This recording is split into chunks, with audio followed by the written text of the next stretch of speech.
is me, right? Might as well. I'm walking through a ghost town, y'all ain't playing my sounds. Don't tell me to calm down, don't tell me to calm down. Only time I go backwards is when I wanna moonwalk. Don't test me, my mood's wrong. Don't test me, my mood's wrong. We are who we say that we are. Yeah, we're lost in the stars, and it's all from the start. Never running no pace, never on the right page. But we still read that book, and we still run that race. Ay, Mississippi Racer riding out, no shortcuts, no time for that. Mississippi Racer riding out, till the wheels fall off, I'm driving that. Mississippi Racer riding out, we'll stop burning, strike the match. Mississippi Racer riding out, red light, green light, red light, good night. Ay, red light, green light, red light, good night. Red light, green light, red light, good night. Red light, green light, red light, good night. Red light, green light, red light, good night. Time to chill, don't sweat it. What's up, everyone? Welcome back to Birds Deep. It is week 2 upon us. Week 1 is in the books. We got a lot to talk about tonight, digest, go through. It's the full swing of the bird season. Let's give the introductions. I'm the Godfrey, THEEGODFREY. Above me, we got my man Cool McCain from the Eagles Elite. Did I get that right? Eagles Elite podcast? Yes, bro. It's been 2 years. Yeah. Well, yeah, sometimes things happen. And up to my left, I got my man from the Wire to Wire show on Wednesdays, Wire to Wire Network, the NFL Genius. Mean Gene, let him know who you are.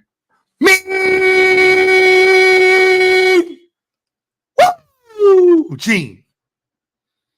Fired up, baby. Let's go. 1-0. 1-0. And a cover. Good teams win.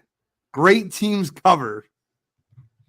Yeah, the great teams cover, good teams win. Well, they covered M1, right? Yeah, they covered M1. I was at a wedding, like I said, and so you didn't watch the game? On my phone. I have a Pixel Fold, and I had a full screen. I was live and in charge, and the DJ gets an F because he was supposed to give the crowd updates, which I did not depend on nor rely on, but I did see his absence in updates on scores, and I was like, this guy sucks. You're not a real Eagles DJ. So, but yeah, I watched it, did not miss a moment. It was an outside wedding, so I made it a lot easier. No one was going to be able to keep me from the screen. So yeah, wedding or not, if it was my own wedding, I still would have been watching that game. It wouldn't have been that night if it was anyway, but you know, that being said, let's get things rolling. It was in Brazil. You know, it was people staying in hotel rooms apparently. You know, fields were messed up. All kinds of stuff went down, but the Eagles won. It was an entertaining game for sure.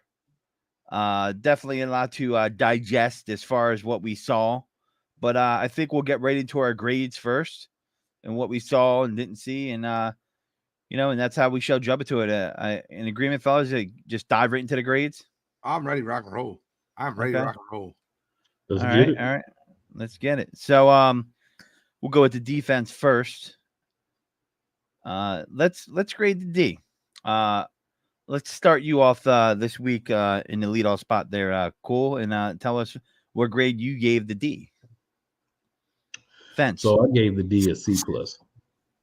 Okay. The reason I gave the D a C+, no Diddy, is because I felt like it was really good early in the game, and as the game went on, Green Bay was able to pick some holes, figure out some people to pick on. Some guys kind of changed positions to what they were expected to play. So it kind of was a little bit more discombobulated later in the game, but they did enough to get the job done, but they need to be better moving forward. Yeah. I mean, I agree. I don't know how I want to hear Gene's grade too. I don't know. Definitely wasn't what I was looking for. It definitely wasn't the worst. I saw some positives, but I'll get to that when I give my grade. Gene, what do you think about how the defense did this past Friday? I promise you I'm not copying off of Cool, but I have them at a C. And not a C+, but not a C-. I have them at a flat C. There's a lot of things in this game that we'll talk about tonight that just I think will be different, right? Like the edge rush. Like we talk about the edge rush. I think the field had a lot to do with the pass rush on Jordan Love. I feel like the fact that we weren't getting pressure Same reason Green Bay wasn't getting pressure. It's tough on edge rushers to get pressure on a field that's that slippery. So I gave them a C. I wish I can give individual players Fs or individual players A's. Avonte Maddox was terrible. I mean awful. He was beaten like he stole something. He had the worst performance out of anybody on the field, and there's no doubt in my mind. Yeah, he was cooked. My man was barbecued and skillet fried and all that. I just was just like, I expected better out of Avonte. I don't know if it's the field, if it's age, if it's he's just hit a plateau. I don't know what it is, but it can't happen. I mean, Jayden Reed was all over the place. And the positives I did see, though, I saw some flashes from the Kobe Dean where he just missed a couple big plays. And it just didn't work out for him. I was happy about that. I was happy with the Zach Bond play. So I was really happy to see that. I did feel like the defense was more physical overall than we've become accustomed to over the last year. I realized that's not really a high bar, especially in the latter half of the season last year. I'm around a C as well. I wasn't entirely upset with them. I did want to see more out of the pass rush, but it was really hard for me to get a gauge on it with the new system being implemented and this field. I hate to give them that excuse, but Green Bay also didn't have a lot of success rushing the passer, and the field was pretty atrocious. And I just, would have liked to see more from the line. I was really pleased. There's one play I remember where didn't Nakobe Dean almost have a pick and he dropped it? Yeah, he dropped a pick six. The pick six. But I'm not he's not a wide receiver, bro. If you're dropping a pick six, sucks. But I felt like he was in the right spot at the right time. I don't think he was. I guess he was close to having an amazing game, but I think he had a great game. I think he was everywhere. And that's the only big play I think he kind of missed out on, because the other one he absolutely hammered Josh Jacobs on that screen pass. That was he read that perfectly, came back, absolutely hammered him. Exactly what you want from your linebacker, instinctual, got after the ball. Zach Bond had the better game of the two of them, but Nakobe Dean looked every bit like a starting linebacker for the Eagles. I think he did a great job. The couple plays I felt like he didn't look good were that drive when they were running the ball down the field. It was like 5 yards, 75 plays, 70 yards, all run plays. He got caught up in the scrimmage, in the line of scrimmage. He got caught up by offensive linemen. He gets swallowed in situations like that, and he's got to really watch himself from being caught in the pack.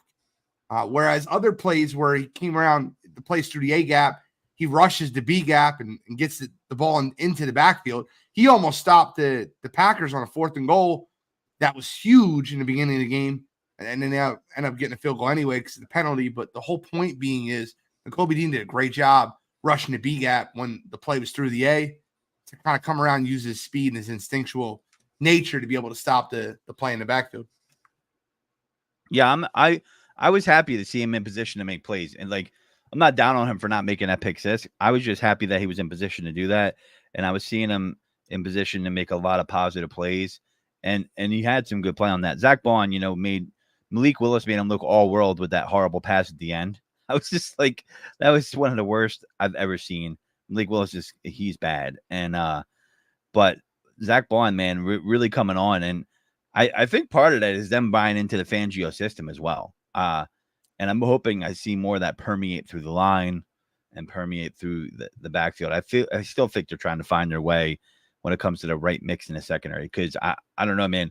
I don't think Maddox is it. I mean, I know it was a bad field, but Jayden Reed had to run on the same field too, and he was awful. I mean, that keeps it at a C for me as well. That was just. It didn't blow up in our face. It didn't cost them the game, but it could have. So that's we'll see what happens going forward with a brand new field. There should be no excuses for that, and that's in the rearview mirror. I mean, again, it's an improvement over last year, and last year was not a high bar, especially toward the end. But I'm feeling better about it after that first game, even though there were points let up. Dre, we'll talk about that. Hang around to the end of the show. I guarantee your Falcons don't get the win on Monday night, though. Kirk Cousins on primetime. Did you watch the way that man looked? Scary feet in that pocket? No, sir. Yeah, man. And we'll probably get into that in sideline to sideline, but these teams that don't want to show anything at preseason or play any players didn't even play Michael Penix in Atlanta. And it makes no sense. No rhythm. I know they didn't play a ton of snaps, but the Chiefs played their starters. They're the defending Super Bowl champions, and they looked way more crisp than that did. Even the Ravens, they were known for being undefeated in the preseason. They've kind of let up on that the last couple of years, but they usually look crisp coming out the gates, and they didn't look as crisp as they should have. And, it just kind of shows. And I don't know if Kirk Cousins was really – I don't know if he's physically ready to play quarterback at his fullest potential right now. I think he still might be coming back from that injury. I don't think that's crazy to think. Oh, no, definitely not crazy to think. Coming back from the Achilles injury. And we'll get into that when we preview the Falcons game. But let's move forward. Let's talk about a team that won this week. Let's talk about a team that's 1-0, not a team that's 0-1. A team that won in Brazil, not a team that lost in their backyard. Let's not talk about them yet. Yeah, right. Let's go to that offense. So 100. Oh, are you giving it a 100? No, he's talking about what I said, I think. Yeah. Yes, I'm talking about what Gene said. Yeah. So can I go first on the offense? Sure. The offense as a whole, I gave him an A-, because the sum is not always greater than its biggest part. And I will say this, I think the offense as a whole, offensive line played very well. I think Cam Jurgens outside the snap issue with him and Jalen played very well. I loved what I seen out of Mekhi Becton. The highest graded Eagle was Lane Johnson. The second highest grade Eagle was Devontae Smith. The third highest grade Eagle was A.J. Brown. The fourth highest grade Eagle was Jordan Mailata. PFF had the Eagles' offensive players not named Jalen Hurts played really well. And that's without me mentioning the fact that Saquon Barkley, 3-touchdown performance. I think the offense as a whole is an A-. Now, the reason they're not an A+, they scored 34 points. The reason they're not an A+ is, I think you know why. And we'll get into that. But I give the Eagles offense as a whole an A-. Yeah. I give them, I guess, because you got to separate this from Jalen a little bit, but I'm going to give them a B-. I'm a little bit lower on it. And I don't know yet if this was some of it. I do know. B-? Yeah. Yeah. How? Listen, man, there's some play calls I didn't like. I need to know if Jalen was forcing it. It sounds like he is as the week goes on. Triple coverage throws. There was a couple plays where I just was like, that doesn't make any sense. It seemed like they were trying to get their rhythm because it's the first. Do they got to score 50 for you to give them an A? They scored 34 points. Well, like less turnovers. I would like more touchdowns, less field goals. Yes, you're right. And where do those turnovers come from? JH, baby. But, is that play design? Is that him? I guess we'll get into that. The play design was Kellen Moore. It looked great. Think about that play design on the Saquon Barkley touchdown. The clear out. I love that. I loved the play design. I seen players schemed open. Man. That's what I seen. I seen holes all over that defense and the Eagles exploiting them. That's what I seen. Saquon was the man. I haven't seen a pass like that to the running back in a long time. So I was just like, and that was a dime he threw in there. So give credit where that was a hell of a throw by Jalen as well. B West, baby. But yeah, cool. What was your grade for the offense? Well, when I think about the offense, now I gotta give him a B. Some of the play calling was questionable for me. I didn't like what happened at the end of the game. I feel like we should have had an opportunity to get a touchdown or leave no time on the clock for them to do anything besides get a kick and be done. And also, of course, Jalen's got to drag the grade down. 2 fumbles, 2 interceptions. That's got to affect the grade. There's no way it can't. Well, it affected the grade for me. I hear you.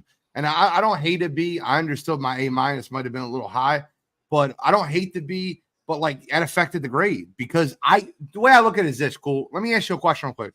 Outside of Jalen, who had a bad game on the offense? I wouldn't say anybody on the field had a bad game, but I would say that they did not utilize anyone other than Saquon, really AJ, You got a little bit of Devontae. You could have got more of him. Dallas had like 1 or 2 opportunities. So I feel like overall we should have done a better job of play calling to get other guys involved in the game a little bit more. That's fair. I can hear that. Devontae had 7 for 84 with 8 targets. I'm good with that every week. If that's for my number 2 wide receivers giving me 7 for 84 on 8 targets, I'm all right with that. I am. Now, I think Jahan Dotson will work more into the offense. I would like to see less than 13 runs from Jalen Hurts weekly. I don't want to see him run the football 13 times. I'll tell you right now, I was very upset with. We'll get to Jalen in a second. Let me slow down. Actually, we're at Jalen, right? We all gave our offense. Can I move into Jalen? Sure. All right. Jalen Hurts got a D- from me, man. He was terrible. And I'm not joking when I say this. PFF rated him the worst quarterback of week 1. The worst, behind Daniel Jones, behind Bryce Young, behind Caleb Williams. He was ranked dead last. He had 4 turnover-worthy plays. 2 of them were picks, and 2 of them should have been picks. I don't blame the fumble on him. It's a snap count thing. I don't blame that on him. But oh my God, that might have been, if it wasn't for Will Levis throwing the worst interception I've ever seen in my entire life, Jalen Hurts would have held the worst interception. And it was after a ball that should have been intercepted. A fake bubble screen thrown to the end zone. He goes back to the bubble screen that's already covered. Thank God that guy dropped the ball. And then the interception he threw across his body to A.J. Brown in the end zone that Jair Alexander caught. That is the worst interception you will see this year from Jalen Hurts. The Eagles have the ball up 5.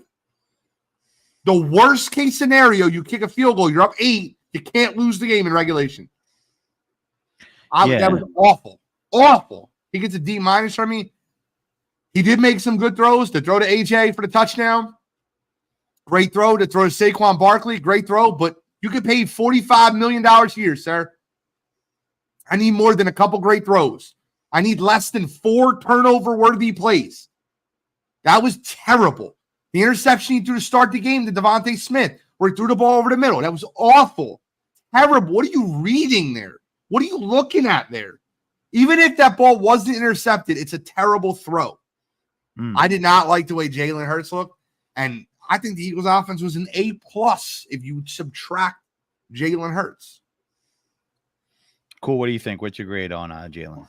So I'm going to give I'm actually not going to be too far off. I'm going to give him a C-. I do want to say it's blasphemy that you're going to say Bo Nix or Caleb Williams had a better week than Jalen Hurts. Well, PFF.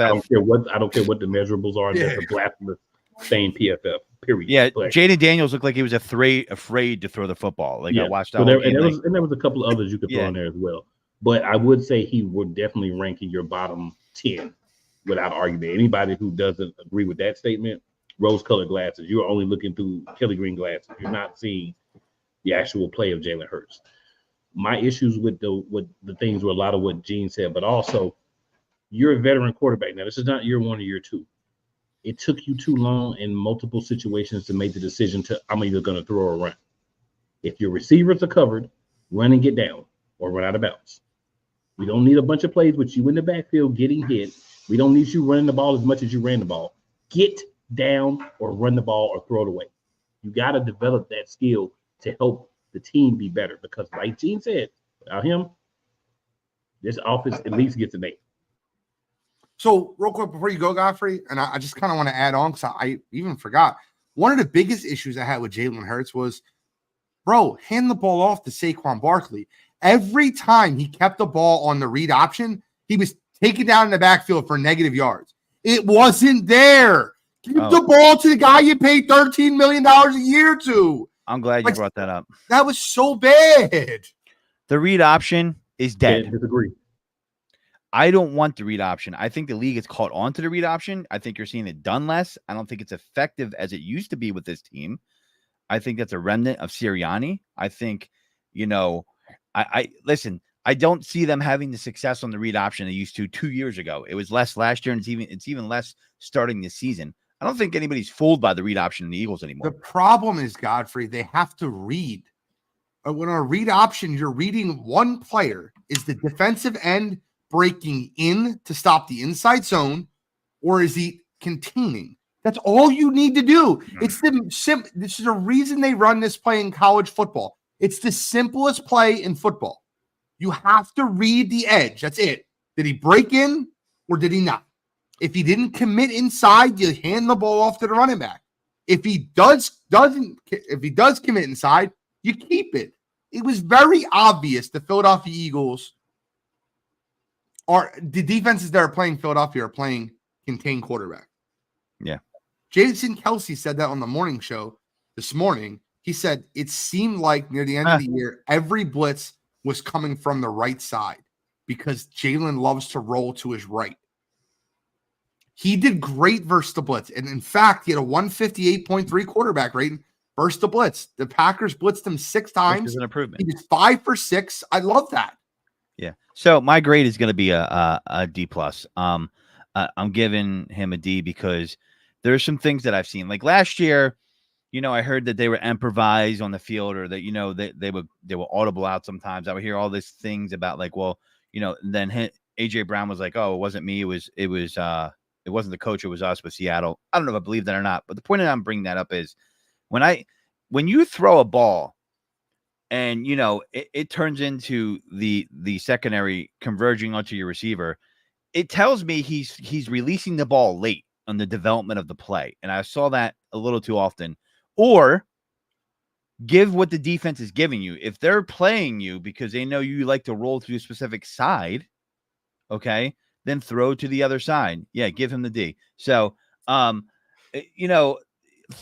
it to the, you got to do what He does this every week to us. Yeah. Every week. Yeah, I know. But so listen, I'm a little upset with that. And I'm going to give him a little bit of a pass because it's the beginning of the season. In the press conference today, he said rhythm and timing is something that, you need to have rhythm and timing to get these passes in. It's kind of obvious him saying that, but I know it's a new offense. They haven't gotten some snaps, so I give him a little bit of a mulligan for that, right? He did have some good throws. I saw some improvement against the blitz, so I was happy about that. It wasn't all bad, but you can't have 4 turnovers, my guy. You can't. It just can't happen. You can't turn over the ball a lot because that's going to kill your team. You're not going to be able to get away with that most games, especially against the better teams when you turn the ball over at that high of a rate. And if you are, some of the throws look like he thought he would have more velocity on the ball. And I don't know if he couldn't step into it like he normally wanted to because of the field. I'm not sure. Was his judgment off, but it just seemed too short. And it seemed like his confidence didn't match the result of that throw multiple times. And you're looking at the throw, you're like, why would you throw it there? Why would you? The one across the body, like if you're going to do a throw like that, you better damn well complete it because you're not supposed to do that throw. Like Mahomes does stuff he shouldn't do all the time, but they make it happen, right? Favre used to do stuff like that, but Favre also led the league. He's the all-time leader in interceptions. So, I mean, it's one of those things where if you're going to throw it across your body like that, you better damn well make sure. And that's an ill-advised decision. And that is an exact example of not taking what the defense gives you. And you can't do that. So I'm going to chalk it up to, field, rust, getting used to the system, not getting a lot of snaps. But I can't see that this week, and especially against the secondary that the Falcons have, because that is a talented secondary. No fly zone. Yeah. AJ Terrell, Jesse Bates, Simmons. And, and they'll pick some of those balls off. You can't be doing that. And there was opportunities on the field to hit other receivers that were open. Right. And I was just shocked by it. I thought I would see some more, Dallas Goedert didn't have that bad game, but I want to answer the questions on the screen. That's why I left it up there. Trevor Rice says, you think the tush push will be more effective this week, or do you think it's unnecessary and should be scrapped? I'm going to answer this question the same way I'm going to answer the question that comes up about the edge rush. I don't know. I'd like to see the tush push on a field in which you can drive and it isn't as slippery. I think a lot of the tush push has to do with momentum and being able to dig your feet in the ground and push. You couldn't do that on that field. So I don't know. Same thing. People are talking about Bryce Huff. He was off the field, and Brandon Graham was on the field longer than him. I don't judge that because an edge rusher's worst nightmare is a slippery field. All you got to do is go back 2 years to the Super Bowl when Hassan Reddick had his worst game as a Philadelphia Eagle was because of that field was everybody's slip and slide. It's terrible field conditions. I don't know if it'll be more effective yet, Trevor, but I will say this. I think that you'll know more after this week. And in this week's game, you're going to have to see the Philadelphia Eagles run the ball very effectively. I think Kenny Gainwell gets 7 to 10 carries this week. I think Saquon Barkley gets 20 carries this week. I think you'll see them run the ball a ton and make Atlanta put an 8th guy in the box, whether that be Simmons or Bates, to be able to utilize the pass game. Do you think with the issues under center, who do you think gets most of the blame there? Is it the center or Jalen Hurts? Is it a 50-50, 60-30? Like, what do you guys think? You're talking about the snap count infraction and then the false snap? And the mishandling of the snap where it turned into a fumble? The false snap. And then I think that that's more Juergens than it is Jalen. And I do wish that Jalen didn't scold the guy on the field. I get it. I understand it's part of the game. You see that with Tom Brady. You've seen that with Peyton Manning. You see it with everybody. But I think that Cam will get it rolling. And I think he's a hardworking guy. And I think that you can tell that no one else really moved on that line when he snapped the ball. So I think it's way more on Juergens than it is on Jalen. I think Juergens just had the wrong snap count. This is part of the Kelsey drop-off too, right? I mean, it's I agree with Derek. Anytime you have a fault with the snap, 99% of the time it's going to be the center. Because you're waiting for a count or you're thinking you hear something. If the quarterback's not ready, it's clearly on you. Now, I will say about the tush push, I think the advent of Saquon Barkley to the defense, to the offense, will allow us to not need to rely on that as much. I think that wears down your center primarily. I think it's something that does work at times. If you're in a situation where you're half a yard away, you really need a first down, then yeah, let's use a tush push. But let's not do it like last year. Last year was way too much. That was ridiculous. I don't want to see us ever use that every time we're in the 3rd and 1 or 4th and 1. That's ridiculous. But I think there are times where it can be effective. But just like anything else, moderation. Yeah, I mean, it's a high percentage, but I would say that, now having Jalen under center more in this offense than they did in the past will give you the ability for some illusion to, you might be able to fake the tush push, have Saquon up there and do a handoff to him, and he goes right over the top to the left side. I could totally see that happening. So you'll have some illusion there. So I do think, I do agree, Trevor. It might make it unnecessary, and I don't think we need to put the quarterback in danger like that as much as they used to. So I would like to see less tush push, to be honest. But anything that gives me less hits on the quarterback, I'm here for. Yeah. I need to extend my quarterback this year. I need him not to be banged up by week 12. Facts. Yep. Because I'll tell you this, last year was very easy to understand, and this year is even easier. Last year you had Gardner Minshew. Or no, you didn't have Gardner Minshew. Sorry. Last year, who was their backup quarterback last year? Mariota. Last year you had this year you got Kenny Pickett. If Jalen Hurts is not playing, this team is not winning football games. It's a wrap. It's very clear when I say that. It's a wrap. Kenny Pickett is not leading this team to the promised land. 1,000%. Little Hands is not leading us to the promised land. Okay, it's not happening. It's just not. Little hands. Yeah. So you saying he got them Tyler hands? He got quarterback time. That was the one in the Knoxville coming out of college. Yeah, it was. When the Steelers reached for him all the way from the 3rd round in the 1st round. But anyway, that's another story. Yeah. So one thing I wanted to bring up. Saquon's big game. I'll save this for Counterfeit Green to give you a preview, but he looked amazing. The field didn't mean shit to him. That's all I got to say. I mean, it did in the first quarter. Yeah, that first play. Yeah, that was awful. That first. He didn't look explosive until he got his cleat change in the second quarter. His second cleat change is when he started looking explosive. You need to go with it. Yeah. Yeah, he said in his press conference that he had to go in and change his cleats for 2 Mhm. times. Yep. And then after the second time, he kind of got the right cleats in there. And then once that happened, he was good to go. He switched cleats twice, Derek. The first time he switched cleats after he slipped on the first play of the game, they unscrewed him, put him on. And then the second time he switched cleats was at the end of the first quarter. And that's when you started seeing Saquon really kind of take off. Dude, he looked awesome. I mean, you know, like I said, he has activated the CMC plan, and he is going full bore now on a team that has something to win.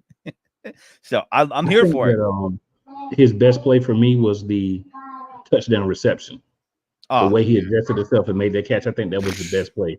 But not that the other ones weren't good. It's just when you watch that play, cool. When you watch that play, were you like, maybe he didn't get his feet in because you weren't expecting a running back to be able to tiptoe that sideline, and then you see the replay, he got 3 feet in. Yeah. He don't even close. It was boom, boom, boom. I'm like, all right, Saquon, my bad. I was in North Jersey this weekend wearing an Eagles hat, and I ran into some Giants fans, and I was like, "Are you mad, bro?" They were like, "Who you team of?" And I turned my hat around. I was like, "Bird Gang, baby." And I was deep in Giants country, and they are regretting Saquon walking. And this was before they played on Sunday, which probably made it even worse. But it was beautiful. And I actually rolled down my window as I passed MetLife Stadium and said, "Thank you, Giants. Thank you for Saquon." Bro, dude, I love Saquon's interview where he goes, the moment he knew he was leaving New York was after that phone call that was aired on Hard Knocks. Because he thought the same thing we all thought. Whole entire situation. That was stupid. But thank you. He thought the same thing we all thought when we watched that conversation. Like, is this guy out of his mind? He's like, where are you at? You in Jersey? Yeah, I'm home. I'll never forget that conversation. He's like, yeah, you gonna give us a chance? You just gonna say that, or like what? You could tell, like, he wasn't really feeling that dude. Like, he just didn't feel him. So shown, man. Yeah. I mean, listen. The best thing to do is eliminate the running game when you have a quarterback that's, questionable. Not. But anyway, we'll move on. Talk about the defense. Yeah, we're going to talk about the defense. We were talking about it a little bit earlier, but, Zach Bond looked phenomenal. Nakobe Dean, like I said, I was very happy with what I saw from him. The scheme is I'm a believer in Fangio as a defensive coordinator. I am a believer in the guy's system. And I think he is going to get the most out of the players that are willing to put in the work, right? Okay. And that dude's not going anywhere. Like, I know people don't realize this. He's going to retire as an Eagle, as a defensive coordinator. He's from Dunmore, PA, and he's a huge Phillies fan, a big-time Phillies fan. I don't know if people knew that about him. I read about it, went to high school in PA, grew up as a Phillies fan. So this dude this is where he wanted to be. He ain't going nowhere. He ain't going to try to do the head coach again. So this is the system we'll be living with, Eagles fan, for a long time. I'm telling you right now. And I'm here for it because I think he had him flying around the field. I didn't see that same energy. Am I reading into this wrong, guys? Or did you see even though there was things we didn't like, I just felt like they were flying around the field way more than they were last year.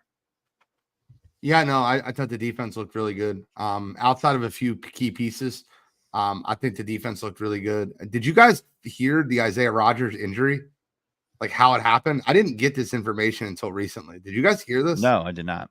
Yeah, I just saw it today. He broke his hand like in the last practice of training camp. Yeah, he broke his hand because someone's trying to punch a ball out and they punched his hand. He had surgery on his hand. He's a full go though. He's going to go this week. Isaiah Rodgers is going to start on the outside, and Quinyon Mitchell is going to move back to the inside. I think that'll help us tremendously. I think Reed Blankenship had another great game. I think Chauncey Gardner-Johnson brings a different level of attitude and tenacity to his defense that we were missing last year.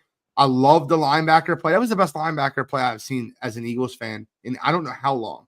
I don't think I've ever seen linebacker play that good from a Philadelphia Eagles team ever. And I mean that when I say it. Like, Zach Bond was incredible. He had 15 tackles. The guy was all over the place. And I think that Nakobe Dean played great football. Outside getting caught up in a couple run plays where it felt like he got lost in the pile. They caught him looking in the backfield once. They definitely did.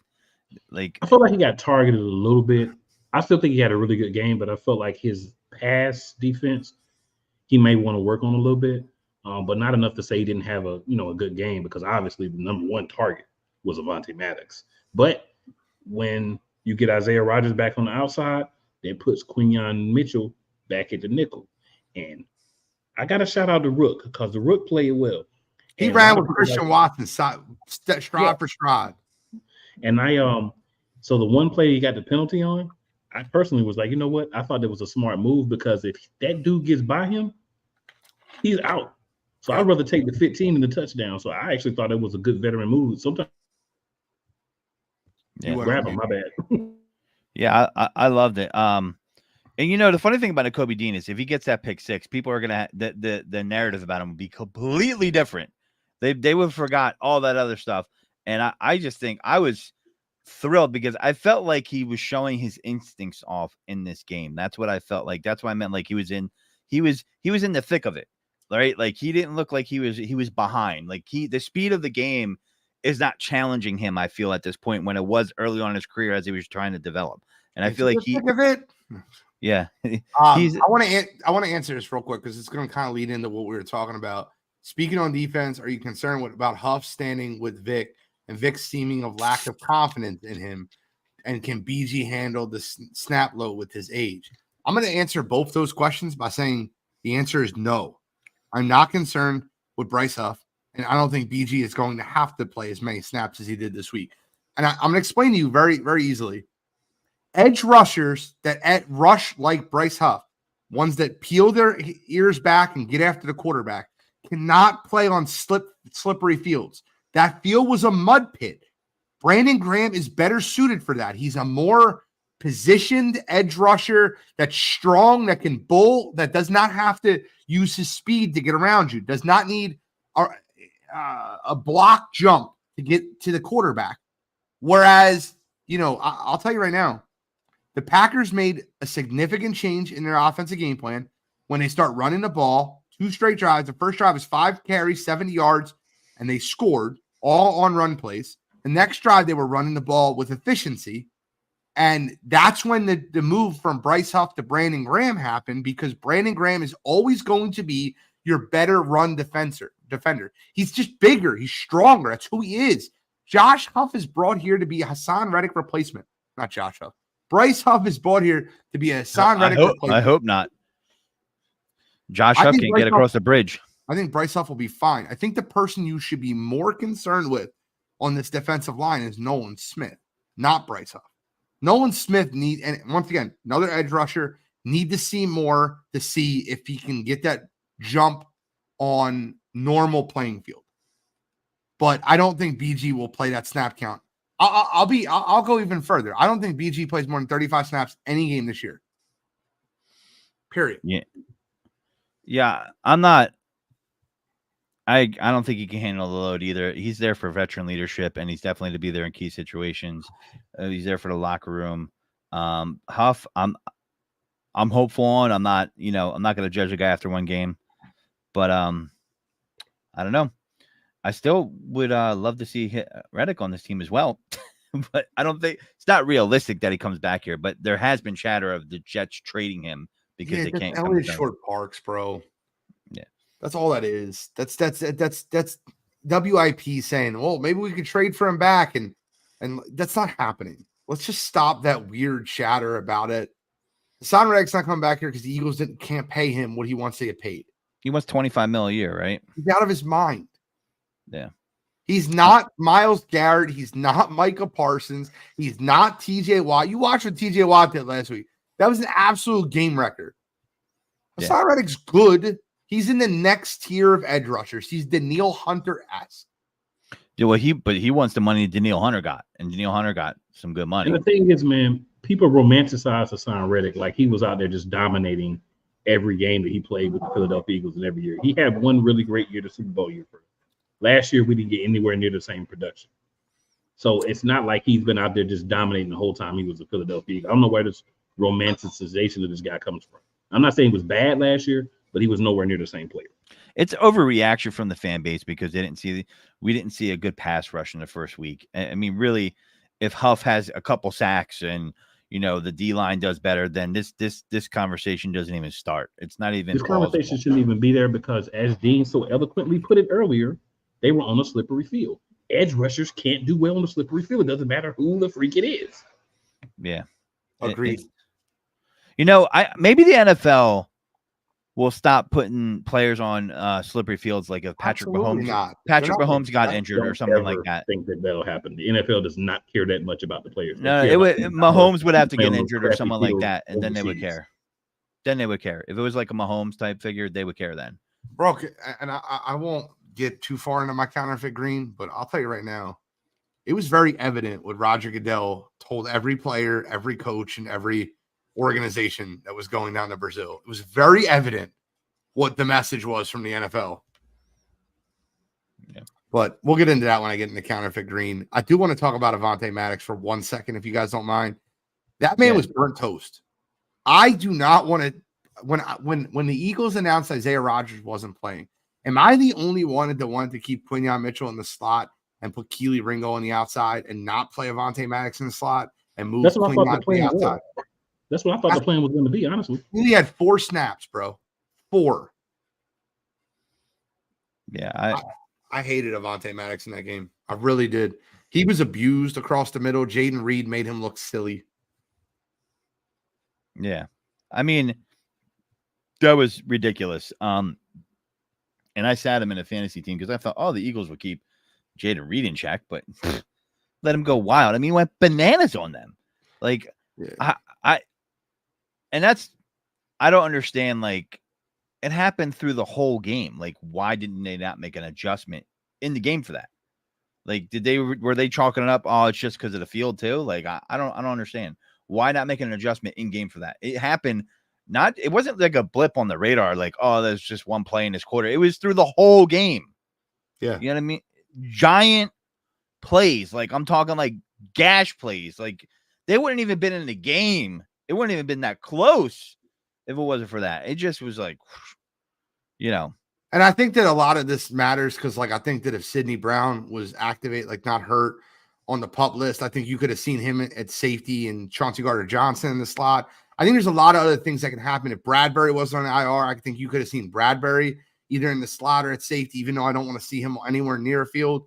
But, like, I think Avonte Maddox was an absolute desperation move based off of what Bradbury and Maddox are both barbecue, but there's just 2 different kinds. That's all. they're both barbecue. Sidney Brown coming back is going to be a big boost for our depth. And then Cooper DeJean getting up to par on the defense on what's needed from him. That's going to be important as well. Yeah, he's not ready now, but he'll get there. I think getting him more special team snaps. Once he gets there, it's going to be good. I think getting him more special team snaps is huge. Like, he was on the special teams a lot this game. I think maybe getting him a couple punt returns, even though Covey was great last year in the punt return. I think Cooper DeJean could be a difference maker. I think that getting him more involved in touching the football and being on the field would make a lot more sense. Yeah, that's I look forward to them getting him up to speed. So we got a game to break down. We got 15 minutes left. You ready to get in this Falcons game? You ready to rise up? By the way, I want to know if my man Andre is still in the chat. Andre, if you're still in the chat, please come forward. Please come forward. Andre Holiday, I will do a profile pick bet with you. I will 100% accept your bet. Are we clear on terms? The loser has to keep it for 1 week until Sunday at 1:00. Yeah. Just want to make sure we're clear on terms because I'm down. I think you guys should say the next Monday at 8. I think Sunday morning. I think Sunday morning should be the move because both of our teams play on Sunday. We can switch it back for the next game, but a whole week of having Eagles logo should be enough for Andre. I trust you, bro. I know you know Cottrell. I trust you. We'll do a profile pick bet. Me and you. We'll do it from right after the game, and it'll have to be done before like midnight. It'll have to be done at 1 a.m. so you can wake up Tuesday morning until Sunday at 1 o'clock. Why do the Falcons have an eagle statue in front of their stadium? I don't know. Andre, can you answer that question? Why the trying to- Falcons have an eagle statue in front of their stadium? I have pictures next to it in my Eagles jersey. It looks They like might the be- 90. It looks They might like the wanna be 90. Eagles. What? Yeah, they want to be Eagles. I agree. Yeah. Now here's the thing, right? There's one position on the football field. I think the Atlanta Falcons are better than the Philadelphia Eagles. It's not a Falcon. You're lying. Ah. And like, look, we want to pull the photo up. I'll pull it up. Hold If on. it's is it a Falcon? Is it an eagle? I don't know. Yeah, give me a second. I'm gonna pull it up. Yeah, well, what's the spread for this game, right? 6.5, which I hate 6.5 spread, if I'm being honest with you. I hate the 6.5 point spread. But that's not for here nor there. Haven't the Eagles lost the last 2 times down in Atlanta, if I'm not mistaken? It's in Philadelphia, so it doesn't matter. Yeah, we're in Philadelphia, sir. We're not in Oh, that's Atlanta. right. I'm sorry. Yeah, look at that. Definitely not. I mean, listen, if you guys didn't have Kirk Cousins, I feel like that's a -3 advantage in the spread right there. I mean, and I'm not joking. Like, But if it didn't play Kirk Cousins, they would be playing Michael Penix Jr. So is that Y'all- really? Y'all tell me this is 100% eagle, and I will show you what an eagle.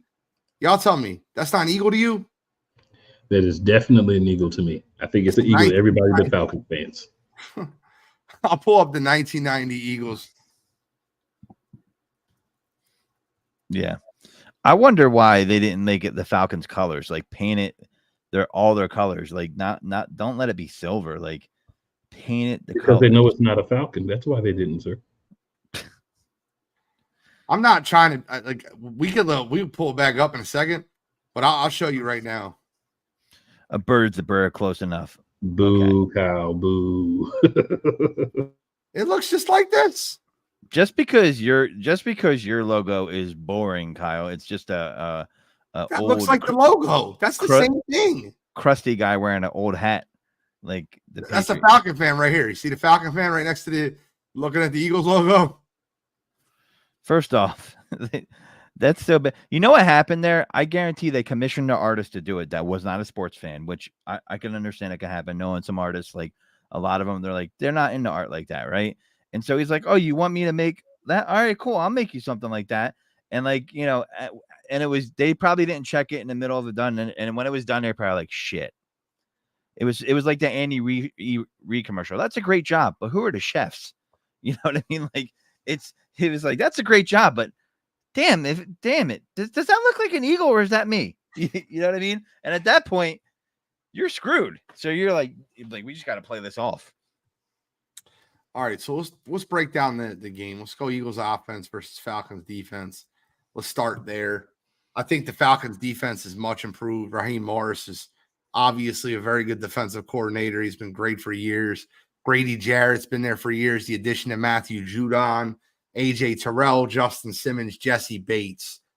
Where you can attack the Falcons, and this is very obvious, is you can attack the Falcons by running the football. Run the ball up the middle. Your advantages with your left guard, right guard, and center are going to be evident versus the Falcons in this game. Their linebackers are subpar. They are not good, just to be very clear. Troy Anderson and Lorenzo Carter are burnt toast. Who?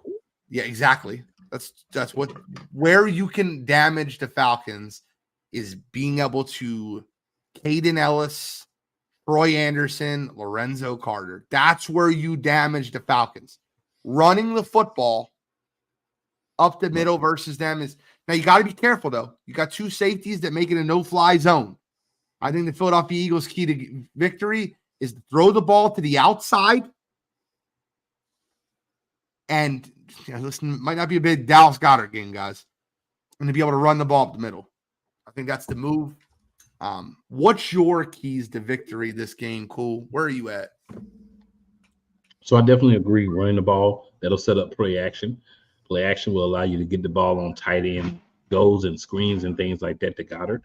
I think Goddard should be a big part of the game plan this week because he's physical. Once he catches the ball, if you can get him the ball within about 3 to 5, 6 yards, quick screens or quick pass plays to him. He can make those. You can also send him up the go routes a couple of times. We know AJ is going to get his. We know Devontae is going to get his. But if you can get Dallas Goedert kind of featured a little bit for at least a time, maybe not the whole game, but at least for a quarter or a half, just to give another wrinkle, I think that would be a big advantage for us because it could be looked at kind of like an extension of the run game. I definitely agree. Do not go across the middle. Let's not put ourselves in a bad situation, especially with the way Hurts played last week. Let's not go across the middle, right? Let's do short passes, long passes, but let's not go across that middle much. Definitely want to run the ball. I agree this is a game where we should be getting 25, 30 rushes out of Saquon, probably another 10 or so out of Don Gainwell, Shifley.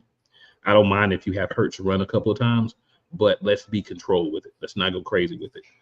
I think you open it up by giving them a lot of different looks and being confusing and doing different things out of the same look, right? Something we didn't do at all last year. You run it out of it, you pass it out of it, screen out of it, same formation. Yeah.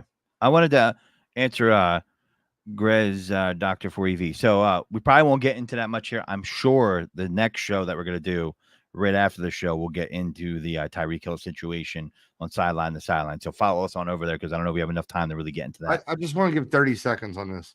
Sure. If the situation that happened with Tyreek Hill and the question that we're asking is, should players have to be on a team bus or park their personal vehicles in a central location is the question, you're asking the wrong question. Sorry. I will talk about it more. I'll break it down a little bit more on sideline to sideline. But if you're sitting there looking at that situation and you're asking what could a Tyreek Hill done differently, we're asking the wrong questions here. And I'm not a Tyreek Hill fan. I've always said I don't think he's a great human being. But it's the wrong question. Yeah, so what was I going to say? Oh, yeah. How they're going to win. So what they have to do is, listen, I think you can murder the Falcons in the slot with Devontae Smith. I think you could run the ball, set up play action, and destroy that team with it.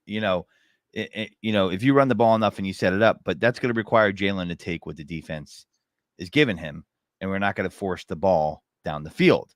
I felt like that. I saw a little bit of that last week. So we can't do that with these safeties, especially. And you can force them to have to pick their poison if you're going to run the ball. And I don't think they're really going to be. I don't think they have the personnel to deal effectively with Devontae Smith out of the slot. I don't think anybody matches up well with him on the other side of the ball. I think he runs, smooth routes. As we know, Slim Reaper's nice with that, and Kellen Moore loves him out of the slot. And I think you're going to see that more and more, as the year goes on. So that, slot passes, kill them there. Establish the run, and then hit him with over the top play action AJ Brown. That's the way you win offensively over that defense. And they could be had as much as that defense played well. And I know people want to say they're rusty.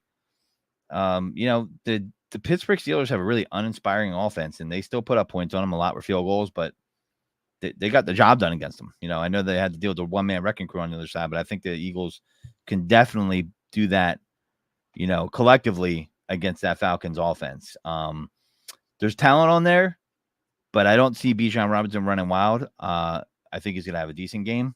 But Kirk Cousins, I need to see more. And listen, people talk about rust, and the first 1 to 3 weeks in the NFL is sloppy. We've seen this year over year, right?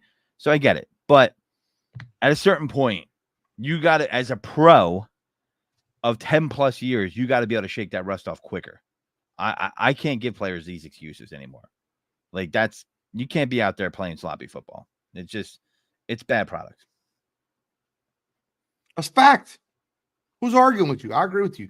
And listen, if Andre wants to call rust, we can call it like it is. It's not just rust. It's recovering from an injury. It's recovering from an Achilles tear. And I don't think that's recovered where Kirk Cousins is just going to magically be able to play on prime time 1 week after getting absolutely abysmally destroyed by the Pittsburgh Steelers. He's just going to come out on Monday Night Football and be fine and be regular.